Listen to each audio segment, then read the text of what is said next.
موسى نبي وعيسى نبي ومحمد نبي وكل من له نبي يصلي عليه عليهم أفضل الصلاة والسلام. السلام عليكم ورحمة الله وبركاته. وحشتوني يا حبايب قلبي. امبارح قدمت لكم وصفة جميلة وكانت سهلة ولذيذة، وانا متأكدة انكم حبيتوها لان التعليقات وكمية اللايكات بتاعتكم بتأكد الكلام ده، وشجعتوني اقوم اعمل لكم النهاردة صنف جديد نتسلى بيه في ليالي الشتاء. اتمنى يعجبكم وتشجعوني بلايك، واللي ما اشتركش يا ريت تنورنا. ولازم افكركم كل يوم ان احنا وصفاتنا عبارة عن كوبايتين دقيق ومعلقتين زيت، وحاجات سهلة جدا وبسيطة على قد ايديكي، يعني هتوفري وتقرري تقومي تعمليها دلوقتي وتبهري العيلة بتاعتك وتبهري اطفالك. يلا بينا يا امارات نعمل البسكوت التركي ده مع بعض. هنجيب 200 جرام من السمنة، ومش شرط نوع السمنة اللي انت تحبيه حطيه، وهنجيب 120 جرام من السكر ما يعادل كوباية الا ربع، وهنحط معلقة زيت، وكمان هنحط بيضة واحدة معانا على قد ايديك يا قمراية، وهنحط كمان 8 جرام من الفانيليا ما يعادل كيسين 2، وكمان هنحط معانا شعرة ملح ما ننساهاش عشان معادلة السكر. وهندي المقادير ديت تقليبة بسيطة كده على قد ايدينا، يا دوب ندوب السكر مع البيض مع السمنة زي ما انتوا شايفين كده. وبعد كده هننزل بشعرة بسيطة من البيكنج باودر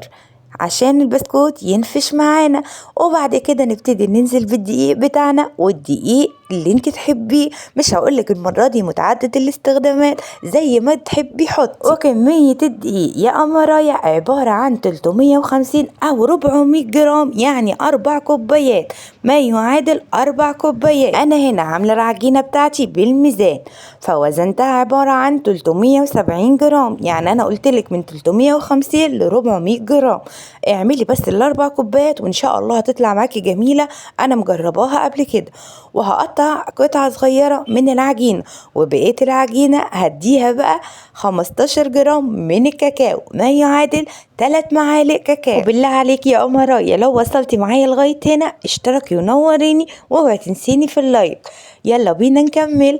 هنحط كيس على العجينة علشان العجينة عليها سكر، وطبيعي انها ممكن تلزق في الفرادة واحنا مش عايزين غلبة. هحط كيسة من تحت وكيسة من فوق، وابتدي افرد في العجينة بتاعتي كده، واخلي السمك على قد ما اقدر يكون متساوي. وهجيب القطعة بتاعتي، وانا هنا مش مغلباكم مورياكم قطعة تاني 2. القطعات ديت موجودة في قلب المعارض المنزلية، لو دورت جنبك صدقيني هتلاقيها، ولو غلبتي قوي وما انتش لاقياها ابحثي على المواقع الالكترونية اللي عليها المشتريات ديت وهتلاقيهم موجودين هناك، وجميع الاشكال اللي انت تحبيها. وابتدي بالقطع زي ما انت شايفة يا قمرايا، واقطع معايا البسكوتة زي ما انا عايز الشكل كده، واي شكل تحبيه. انا هنا حبيت شكل المروحة.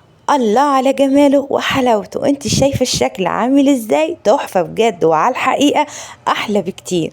عامله الصاج بتاعي كده زي ما انت شايفه، واوعي ترمي الزيادات، بتاخديها وتعجنيها تاني وتقطعيها تاني من اول وجديد. ويلا بينا نعمل العجينه التانيه. واوعى ننسى يا اصدقائي ان احنا بنحط كيس من فوق وكيس من تحت، ونحاول نخلي مستوى العجينه واحد علشان برضو البسكوت ما يبقاش طبقاته تخينة معانا، ويبقى شكله لذيذ، ما يبقاش اوفر زيادة عن اللزوم.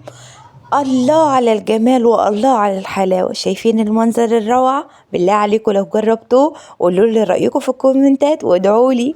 والبسكوت التركي القمر ده ما بياخدش مننا وقت خالص، عبارة عن ربع ساعة او نص ساعة، يعني مش كتير عليه ان احنا نقف في المطبخ ونعمل الحاجات الجميلة القمر دي اللي تبسطنا وتبسط عيلتنا معانا، وكمان بتسلينا في الشتاء لان بالليل بيجي علينا الوقت وعايزين ناكل حلويات كتير.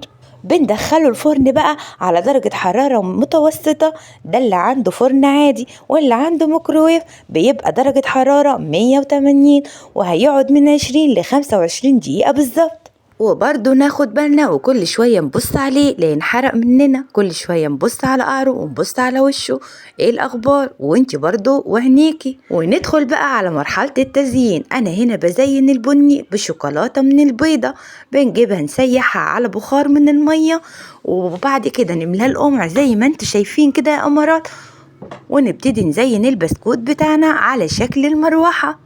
ولو حبيتي يا أمراية تعكسي الألوان وتخلي البسكوت الأصفر هو اللي باين فوق، ممكن تحطي عليه شوكولاتة من البني.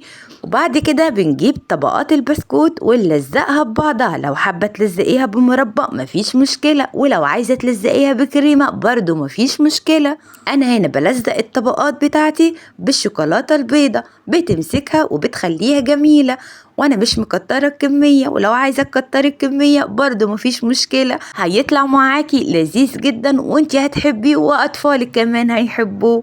وكده ابقى وصلت معاكم لنهاية الفيديو. اتمنى البسكوت التركي وشكله الجميل ده يعجبكم، واتمنى تجربوه وتقولوا لي رأيكم فيه ايه، واستنونا كل يوم مع وصفات ام رودي سهلة وبسيطة وعلى قد كوبايتين الدقيق ومعلقتين الزيت، حاجة بسيطة كده على قد ايديكي من المطبخ، وهتدبري وتوفري وكمان تاكلوا حلويات كل يوم. اتمنى تعجبكم، وما تنسونيش بالله عليكم باللايك والكومنتات، وكل فيديو بسيب لكم فيه الوصفات اللي قبل كده وشكل الاشكال اللي احنا عملناها مع بعض، واتمنى انها تعجبكم وتدعموني وتدعموا القناة بالله عليكم باللايك، وتنوروني يا امارات باشتراككم معايا، واستنوا بكرة وصفة جديدة وسهلة ولذيذة وطرية على قلوبكم. والسلام عليكم.